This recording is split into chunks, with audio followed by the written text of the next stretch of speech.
সেটাই আমার বক্তব্য, তুই কোডটা বুঝে তারপর ইন্টারপ্রিটেশন। জোকার, জোকার, ভেনাম, এগুলোর তো পুরো কোর পুরো চটকানো। এগুলো কি? আমি লিটারালি টোড ফিলিপসকে কোনোদিন সামনে পেলে জিজ্ঞাসা করবো, আচ্ছা তুই যদি আর্থার দ্য ক্লাউন বলে একটা ফিল্ম যদি বানাতিস আকুইন ফিনিক্সকে নিয়ে, কটা লোক দেখতে আসতো? কেউ দেখতে আসতো। ওই জন্যই তো ডিসি কমিক্সের ব্যাপারটা নিয়ে করেছে, কারণ আলটিমেটলি তো গল্পটা অ্যাকচুয়ালি জোকারকে নিয়ে করেনি। হ্যাঁ, এসে নামটা নিয়ে এইবার তুমি বলছো my Joker is nothing like the prince of clown prince of crime. আরে তাহলে তুই নিয়েছিস কেন? ব্র্যান্ডিং এর জন্য ফ্যান বেসটা আছে না, ডাইরেক্ট একটা ডেডিকেটেড ফ্যান বেস আছে না ডিসির, সেই জন্য। এবং সেই জন্যই সিকুয়েলটা ওই ডেডিকেটেড ফ্যান বেস, সিকুয়েলটা যখন ওই ডেডিকেটেড ফ্যান বেসটাকে কন্টিনিউয়াস কল আউট করছে যে তোমরা গর্ধব, মানে বেসিক্যালি তো ও তো কল আউট করছে একটা সেক্ট অফ পপুলেশকে যারা আসলে ওই জোকারকে ইনফ্লুয়েন্স করে এইসব ভায়োলেন্স গুলো করছে, ওই একটা সেক্টকে কল আউট করছে এই সিকুয়েলটাতে, কিন্তু আর একটা সেক্টকেও কিন্তু কল আউট করছে। He is calling out the fans.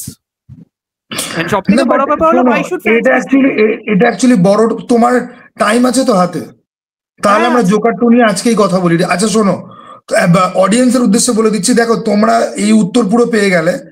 DC Marvel comparison আমরা পরে আসবো, নসফেরাতু বোধহয় পরেই আসবো, আজকে চলো জোকার 2 তে আমি ঢুকি। আচ্ছা তুমি আমাকে একটা কথা বলো অমর্ত, ওর ফ্যানদেরকে কল আউট করার পয়েন্টটা কি রয়েছে? What is his point? You tell me. না দেখো, এবার আমি একটা কথা বলি, there are directors who likes to make the viewers uncomfortable. Directors আছে এরকম, ঠিক আছে।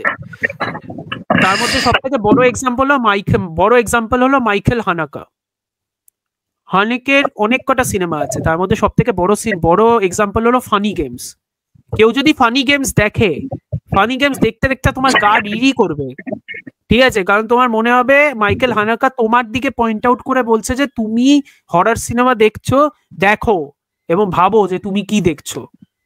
ডাইরেক্ট জিজ্ঞাসা করছে সিনেমাটায়, ওভাবে জিজ্ঞাসা করছে না, কিন্তু সিনেমাটা থ্রু দিয়ে জিজ্ঞাসা করছে, ঠিক আছে। মাইকেল হানাকা এরকম করতে পারে, এরকম ডিরেক্টরস আছে প্রচুর। কিন্তু আমার প্রশ্নটা ওটাই, মাইকেল হানাকার যে সুবিধা, মাইকেল হানাকার যে অ্যাডভান্টেজ, সেটা হলো উনি প্রশ্নটা করে উনি কিন্তু কিছু নতুন দেখাচ্ছেন তোমাকে। উনি কিন্তু খালি প্রশ্ন করে হ্যামার করে যাচ্ছে না, ঠিক আছে, যেটা এই জোকার ফোলিয়া ডিউটে টড ফিলিপস করতে চেয়েছে। আমি বুঝতেই পারি যে টড ফিলিপস এমন একজন ডিরেক্টর যিনি, টড ফিলিপসের এই মোডাস অপারেন্ডাই মানে এই প্যাটার্নটা, এটা কিন্তু নতুন কিছু নয়।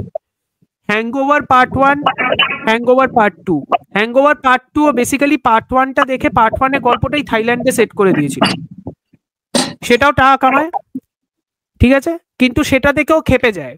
ওর বক্তব্য যে হ্যাংওভার পার্ট 2 কেন সাকসেসফুল হলো, একই তো জিনিস। অডিয়েন্স তার মানে কিছু বোঝে না, সেজন্য আমি হ্যাংওভার পার্ট 3 বানাবো। হ্যাংওভার পার্ট 3 বেসিক্যালি অডিয়েন্সকে বলা যে তোরা এতদিন ধরে যা সিনেমা দেখছিস সেটা বাজে, তুই এই সিনেমাটা দেখ, তুই বুঝবি কেন বাজে। এবার সেটা দেখে আমার প্রশ্ন হলো এত খাটনি করলি কেন?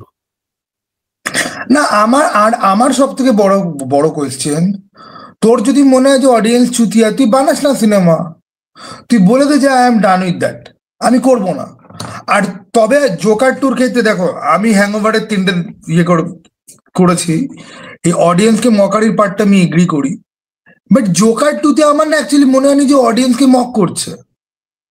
আমার অ্যাকচুয়ালি অন্য জিনিস মনে হয়েছে। দেখো ও যে অডিয়েন্সকে মক করছে, এটা টারান্টিনো সেম কথা বলেছে, যেটা আমি তোমাকে জিজ্ঞাসা করেছিলাম আগে। মকের থেকেও বড় কথা, অডিয়েন্সকে মক খালি করছে না, মকের থেকেও বড় কথা ও অডিয়েন্সকে বেসিক্যালি, মানে জোকার পার্ট 1 এর যে গল্পটা, পার্ট 1টা যা বলতে চাইছে, ওর বক্তব্য যে লোকেরা সেটা বোঝেনি, সেই জন্য জোকার পার্ট 2 তে ও বেসিক্যালি লোকজনদের বলছে এই দেখ আমি পার্ট 1 এ এটা বলেছি, এই দেখ এই ওয়াকিন ফিনিক্স না ও পার্ট 1 এ বলেছেটা কি, মানে আমার কাছে যে মানে ইন্টারপ্রিটেশন রয়েছে পার্ট 1 এর, সেটা হচ্ছে কি যে আমি একটা লোককে দেখাচ্ছি যে সিস্টেম থেকে পাউন্ডেড হয়েই এসছে এবং বেসিক্যালি তার লাইফটাই পুরোপুরি শিট, তার মা তাকে ঠকিয়েছে, তার জন্মই হওয়ার কথা না, জন্ম হওয়ার পরে তার উপর দিয়ে অনেক অত্যাচার হয়েছে।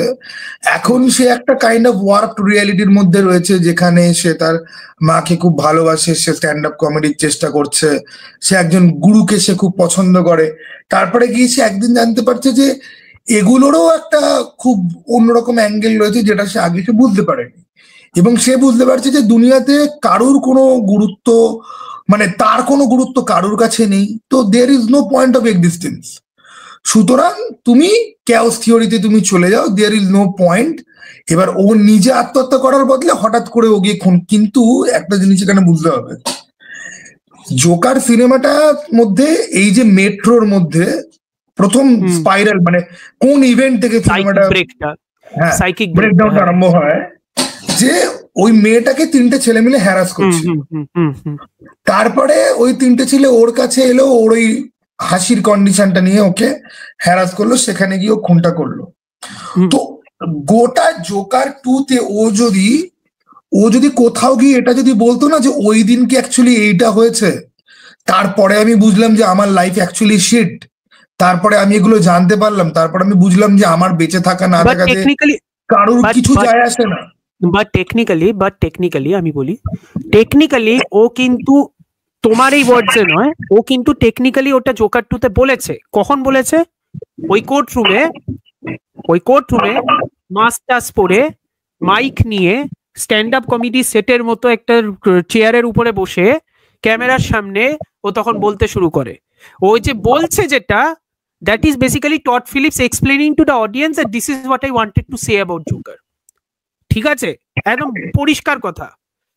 দ্য প্রবলেম ইজ এই সিনটাতে পৌঁছানোর জন্য ওই পিছনে ওই 1.5 ঘন্টা ধরে যা করলো সেটা করার কোনো যুক্তি নেই। ঠিক আছে, যুক্তির কথা বাদ দিলাম, তুমি একটা আর্টিস্ট, ক্রিয়েটিভ লোক, করতেই পারো যা ইচ্ছে। তুমি মিউজিক্যাল করছো, তোমার মিউজিক্যালের গান এত বাজে কেন ভাই? খুব সিম্পল কথা, তোমার মিউজিক্যালের গান বাজছে কেন এত? তোমার মিউজিক্যাল শট ভালো না, তোমার মিউজিক্যালের গান ভালো না, তাহলে তুমি মিউজিক্যাল করলে কেন? আর আমি তো এখানে পয়েন্টও বুঝিনি, মিউজিক্যালের একটা পয়েন্ট থাকে, ঠিক আছে? না না, মিউজিক্যালের পয়েন্টটা আমি বুঝেছি। জোকার পার্ট 1-এ দেখায় যখন ওই স্টেজে আসছে মারি ফ্র্যাঙ্কলিনের সাথে, মারি ফ্র্যাঙ্কলিনের কাছে ওই শোটায় যখন যাচ্ছে, ওই যাওয়ার আগে দেখবে ও যখন রেডি হচ্ছে নিজের জোকার পার্সোনাতে, দেখবে ও নাচছে একটু। সিমিলারলি ও ওয়াশরুমটায় যখন থাকে, যখন ওর সাইকিক ব্রেকটা হয়, তুমি দেখবে মিউজিকটা বাজছে, ও নাচছে। বেসিক্যালি ওর সাইকিক ব্রেকটা is defined by the musicality of it all. ঠিক আছে, which is in a way Todd Phillips is saying যে I am going to show you that psychic break এর version in the sequel.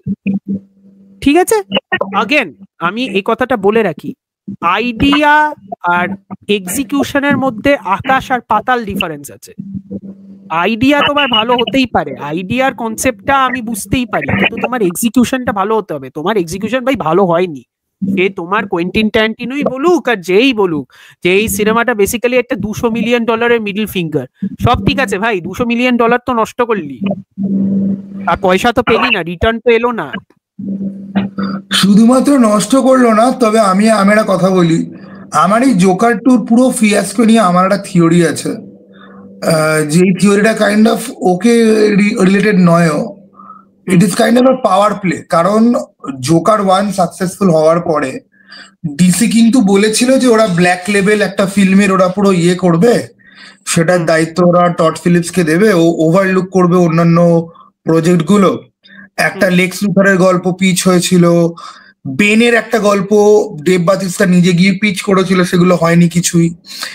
এবং এই Joker 1-এর প্রোডাকশনে Bradley Cooper প্রডিউসারদের মধ্যে একজন ছিল, এবং ব্র্যাডলি কুপার নাকি চেয়েছিল যে এখানে একটা ভার্সন অফ ব্যাটম্যান আনা হবে এই জোকারের মতনই, ঠিক আছে, যে তারও ব্রেকডাউনটা পুরো দেখানো হবে, লেক্স লুথর, ব্রুস ওয়েন এদেরকে হবে দেখানো, একই ফিল্মের মধ্যে না, আলাদা আলাদা, এবং এটা একটা সেপারেট একটা ব্ল্যাক লেভেল একটা ইউনিভার্সের মতো হবে, ঠিক আছে।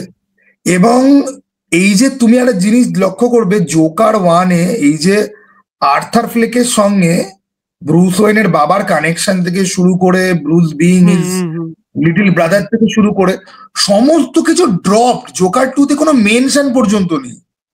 নট ইভেন আ গ্লিমস যে আলফ্রেড কোথাও একটা সাক্ষাৎকার দিচ্ছে যে এই লোকটা তো পাগল, ডেঞ্জারাস সোসাইটির জন্য, ওসব কিচ্ছু নেই।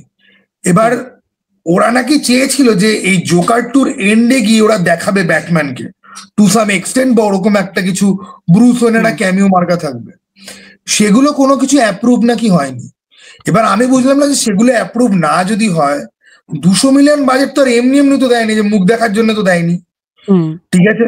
স্ক্রিপ্ট কোনো এক্সিকিউটিভ ডাব্লিউবির যে সমস্ত এক্সিকিউটিভরা সমস্ত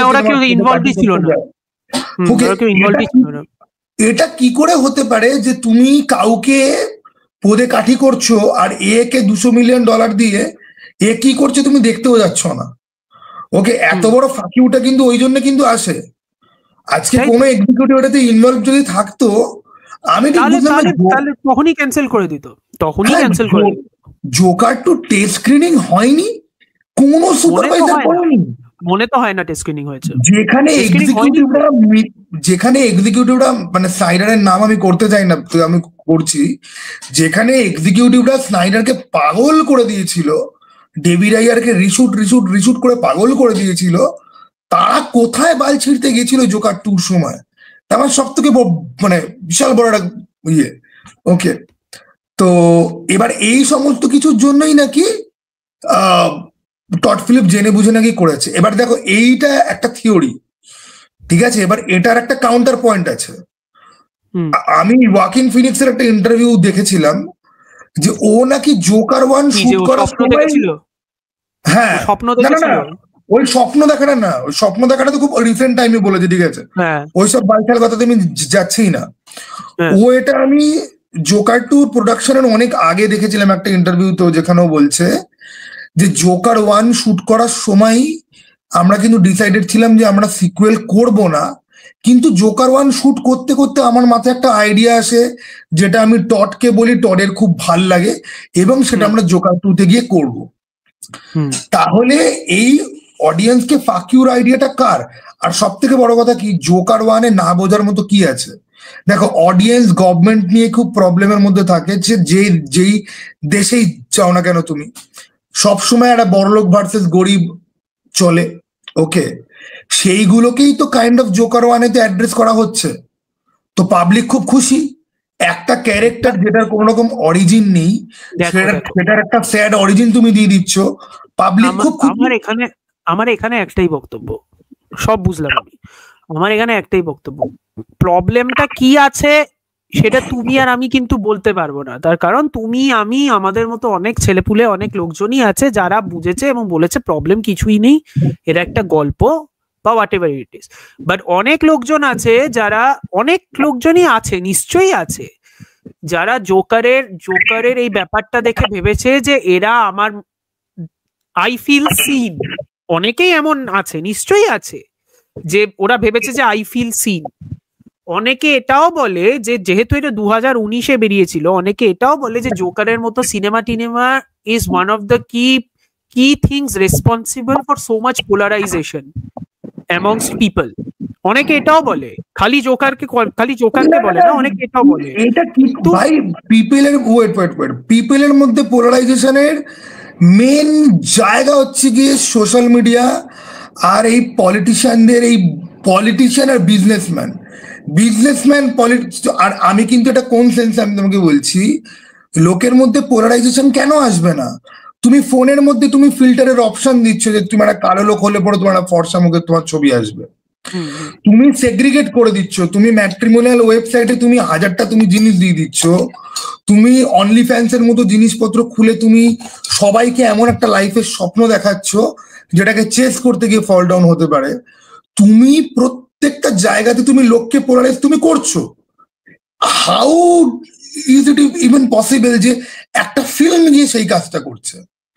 একটা ফিল্ম ডিভাইসিভ হতে পারে, একটা ফিল্মের এন্ডিং নিয়ে পোলারাইজিং ওপিনিয়ন থাকতে পারে, বাট মানুষের মাথা রোজ ব্রেক হচ্ছে। আমাদের কাছে কিন্তু এত অপশন ছিল না, আমরা ছোটবেলাতে এত ফোকাসড ওয়েতে কমিক বই পড়ি কি পড়ার বই পড়ি, কারণ আমাদের কাছে ডিস্ট্রাকশন ছিল না। এখন কন্টিনিউয়াসলি আমাদেরকে ডিস্ট্রাক্ট করা হচ্ছে। দেন একটা ফিল্ম আসছে সবাই ওই ফিল্মটার উপর দোষ দিয়ে দিচ্ছে যে না ওই ফিল্মটা তোমাকে কিন্তু তার কারণ আছে। তার কারণ হলো যে films anyway R soft targets, films anyway are always soft targets, ঠিক আছে? সেটা একটা তো বড় কথাই, এক নম্বর। আর সেকেন্ড কথাটা হলো যে জোকার, আর যতই বলো আর যাই বলো, জোকার আর্নড $1 বিলিয়ন, ঠিক আছে? জোকার এত টাকা কামিয়েছে, কিন্তু টড ফিলিপসের মনে হয়েছে ওই রিঅ্যাকশনস দেখে যে people are taking Joker as a, how do I put this, positive, as a positive quote and quote, সেটা টড ফিলিপসের মনে হয়েছে। এবং টড ফিলিপসের ওটাই মনে হয়েছে যে অডিয়েন্সকে বোঝাতে হবে, একদম পরিষ্কার কথা। এইটা আমি দেখেছি জোকার 1 এর পরে লোকজন লিখছে যে ব্যাটম্যানের গায়ে হাত তুললে পরে আমি ব্যাটম্যানকে ছাড়বো না। এক্স্যাক্টলি। সো আমার ওটাই বক্তব্য যে লোকেরা সাপোর্টিভ হয়ে গেছিল রিগার্ডিং জোকার, এবং সেটাতে টড ফিলিপসের মনে হচ্ছে যে লোকজন বুঝতে পারছে না, উইচ ইজ এক নম্বর কথা। মেবি নাম্বার 1 মেবি বুঝতে পারছে না, নাম্বার 2 সেইটা বোঝানোর জন্য তোকে একটা সিনেমা বানাতে হবে, সেটা কিন্তু is a very stupid idea, very very stupid idea. আমি মাইরি বলছি, আমি একটা জিনিস বুঝি না, তোমার যদি তোমার আর্টকে কিভাবে লোকে পারসিভ করছে সেটা নিয়ে এত তোমার বক্তব্য যদি থাকে, তাহলে ভাই তোমার আর্ট বানানোই উচিত না। আমি যেমন একটা কথা বলে দিই, আমি জানি তোর এই সিনেমাটা ভালো লাগে, তোমার এই সিনেমাটা ভালো লাগে, আমার এই সিনেমাটা জঘন্য লাগে, এবং আমি এটা নিয়ে ঢুকবোই না, আমি ঢুকতে একদমই নারাজ। কোনটা সিনেমাটার নাম বলি বুঝে যাবে। আমি এই সিনেমাটা নিয়ে আমি এই সিনেমাটা নিয়ে ঢুকতেই নারাজ, কিন্তু আমি জাস্ট বলে রাখছি, সিনেমাটার নাম অ্যানিমাল। আমার সিনেমাটা পোষায় না, আমার সিনেমাটা খুব বেসিক কারণে পোষায় না। আমার মনে হয় সিনেমাটা ঠিকঠাক করে বানানোই নয়, মেসেজিং নিয়ে পরে আসছি, কিন্তু সিনেমাটা লোকজনদেরকে তো বোলস্টার করেছে, এমবোল্ডেন করেছে, তাই তো? লোকজন কিছুভাবে ওকে নিয়েছে, এবং সন্দীপ রেড্ডি ভাঙ্গা বলে যে ডিরেক্টর, তিনি এমন একটা মানুষ, তিনি সিনেমার যে ক্রিটিসিজম সেটা নিয়ে তিনি পরের সিনেমাতে সেগুলোকে ডায়লগ হিসেবে ঢুকিয়ে তিনি রেসপন্ড করেন, which is also a very stupid thing to do.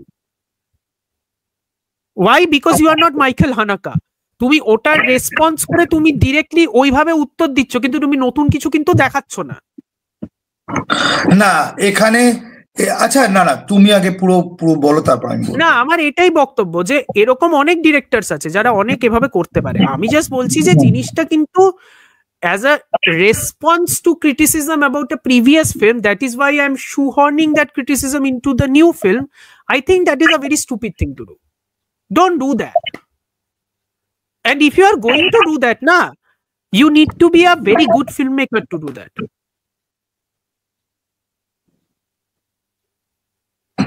You need to be a very good filmmaker to do that. না হলে তুমি পারবে না করতে, খুব সিম্পল কথা।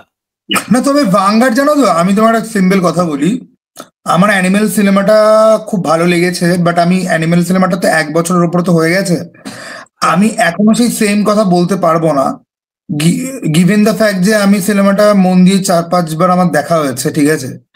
এবং যখনই ভাঙ্গা বলছে না যে আমি 18 মাস নিয়েছি স্ক্রিপ্ট লিখতে, তখনই আমার মনে হয় যে 18 মাস বাদে 18 মাসে তুমি এই স্ক্রিপ্ট লিখে যদি থাকো, তোমার স্ক্রিন প্লে লিখতে 18 মাস টাইম লাগতে পারে, কারণ যত এডিট হয়েছে, যত হয়েছে আমি মেনে নিচ্ছি, কিন্তু বেসিক গল্পটা বা স্ক্রিপ্টটা লিখতে যদি 18 মাস সময় যদি, এবং সেটার আউটপুট এটা যদি হয়, তাহলে তো প্রথম কথা যে তুমি ভালো রাইটার তুমি একদমই নও, ঠিক আছে?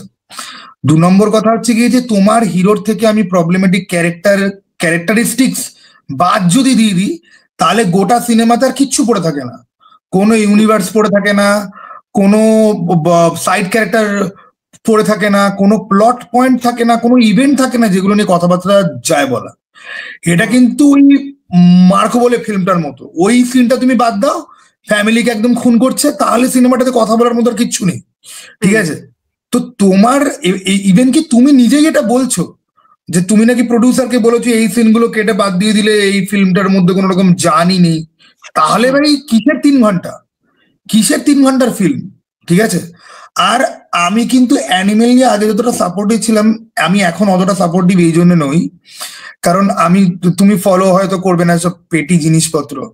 ও আদিল হুসেনকে খুব বাজেভাবে অপমান করে, ঠিক আছে? আদিল হোসেন একটা পডকাস্টে বলে যে কবির সিং এর পার্ট ওর খুব ইয়ে লেগেছে, এবং ও আদিল হোসেনকে খুব বাজেভাবে অপমান করে, এবং আদিল হোসেনকে ও বলছে যে কবির সিং তোমাকে যে ফেমটা দিয়েছে সেটা তুমি লাইফে পাওনি, বোকাচোদা। লাইফ অফ পাই তোর বাবা তোর বাপ তৈরি করেছে।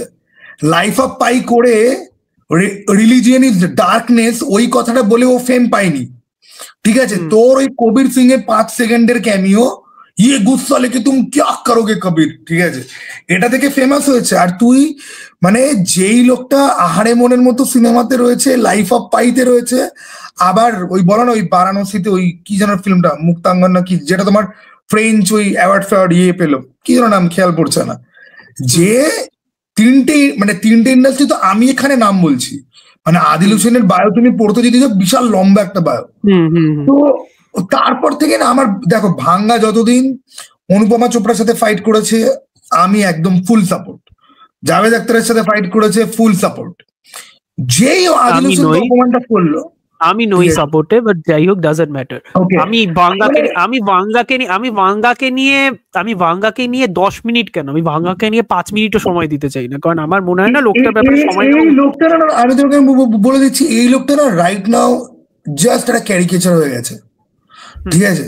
একটা ক্যারিকেচার হয়ে গেছে। ওর এডিটিং আমি তোমাকে বলে দিচ্ছি, ওর কেরিয়ার ততদিন অবধি রয়েছে যতদিন অবধি ওর এই ইউনিক এডিটিং স্কিল রয়েছে, কারণ অ্যানিমেল বেসিক্যালি এডিটিং আর সাউন্ড এফেক্ট, আমি বিজিএম ও বলবো না, বিজিএম খুব ভালো নয়, অ্যানিমেল শুধুমাত্র এডিটিং স্টোরি টেলিং এর মধ্যে কিছু জিনিসপত্র আছে, আর ওই হিরোর ওই আলবাল ছোলার ডাল জিনিসপত্রের উপর আছে দাঁড়িয়ে, তা বাদ দিয়ে বেস নেই কোনো, ঠিক আছে? কোনো বেস নেই।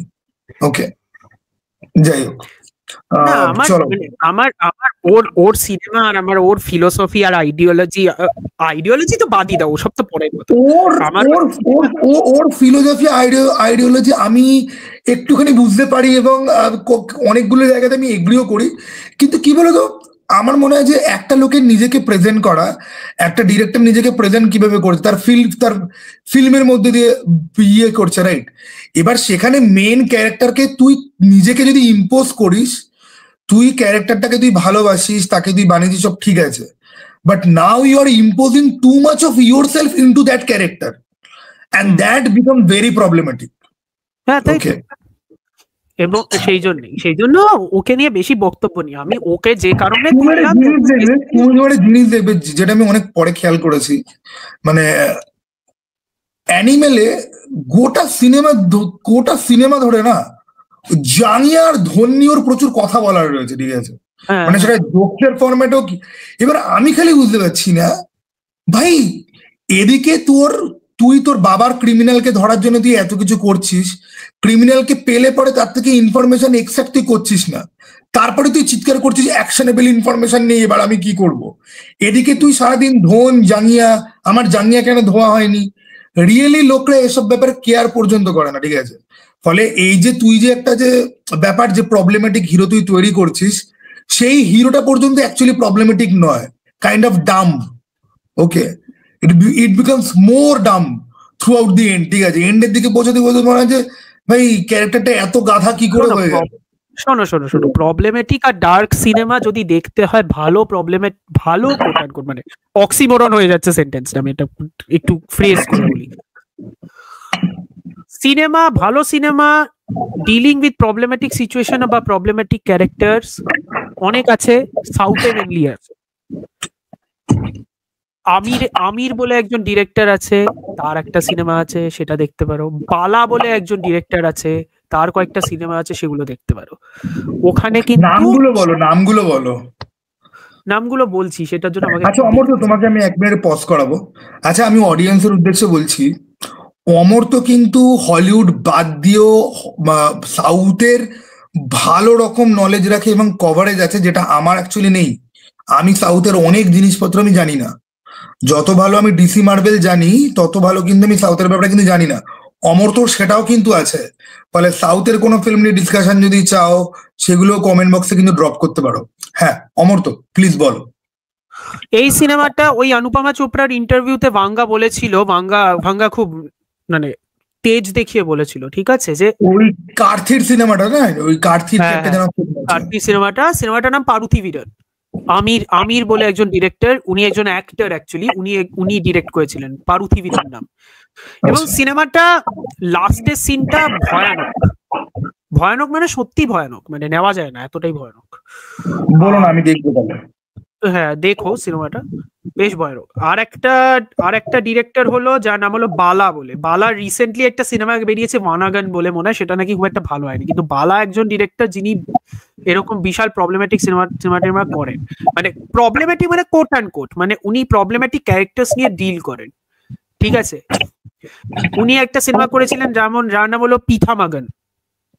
আচ্ছা, পিথামাগান, ওখানে বিক্রম আছে, ঠিক আছে, মানে বিক্রম যে অ্যাক্টর, চিয়ান বিক্রম, চিয়ান বিক্রম, ঠিক আছে। আর আরেকটা সিনেমার নাম বলছি, সেটাও ওরকমই, সেটার নাম হলো মোস্ট প্রবাবলি, এক সেকেন্ড দাঁড়াও আমি দেখে বলে দিচ্ছি, সেতু ও বালার ডিরেকশন। সেতুর রিমেক তোমরা জানো, রিমেকটার নাম তেরে নাম। আচ্ছা আচ্ছা, ও হ্যাঁ, ওটাও বালার। তো cinema dealing with problematic characters তৈরি করা যায়, প্রসেস আছে, উপায় আছে, একটা গেজ আছে, সেই গেজটা প্রবলেমেটিক আছে, but the way those movies are made, they invite for conversations. That is the whole point of these movies. Movies are supposed to either entertain you or invite you for conversations. That is how movies are made. In a certain way, Animal and Joker 2 also invites you for conversations. The problem is the conversations aren't exactly helpful in case of both Animal as well as Joker 2 as well as all these other movies. কারণ ভিতরে কোনো মাল মশলা নেই। That is the whole point. আমার animal actually particular কতগুলো সিনের জন্য এবং পার্টিকুলার কতগুলো বক্তব্যের জন্য খুব ভালো লেগেছিল, ঠিক আছে। কিন্তু আমার অ্যানিমেল ফ্রেঞ্জি যখন কমলো, ঠিক আছে, 3-4 মাস 6 মাস বাদে, তখন আমি আমার একদম টপ ক্যারেক্টার যাদেরকে আমি আইকন মানি, ঠিক আছে, মানে এরেন ইয়েগার, ব্রুস ওয়েন, রকি ভাই, ওয়াল্টার হোয়াইট, ফ্র্যাঙ্ক ক্যাসেল আর উইলিয়াম বিলি বুচার, ওকে, আর রোরশাক পানিচার, আমি এদের সঙ্গে অ্যানিমেলকে কম্পেয়ার করতে যখন বসলাম, তখন আমি দেখলাম যে এই ক্যারেক্টারটাকে তো অত্যন্ত ইনফিরিয়র এবং ইনসিকিউর একটা ক্যারেক্টার, ঠিক আছে, এদের কোনোভাবে ধারে কাছেও আসে না। প্রবলেমেটিকের দিক থেকে ওয়াল্টার হোয়াইটের একটু কাছাকাছিও যদি আসে, তারপরেই ছিটকে বেরিয়ে যায়, ওকে। তো তারপরে আমি বুঝলাম যে না, আমার অ্যানিমেল ফ্রেঞ্জিটা ওটা জাস্ট সাময়িক ছিল, ওটা আর নেই, ওকে, ওটা আর নেই। যাই হোক, অ্যানিমাল আর জোকার 2 নিয়ে যদি কথা আলটিমেটলি আমরা বন্ধ করতে পারি, তুমি আরেকটা টপিক নিয়েও ডিসকাস করতে চেয়েছিলে, যেটা ছিল হলিউড সিনেমা রিগার্ডিং আমাদের নসফেরাটু মনে হয়। এবার আমরা নসফেরাতুতে ঢুকি। হ্যাঁ,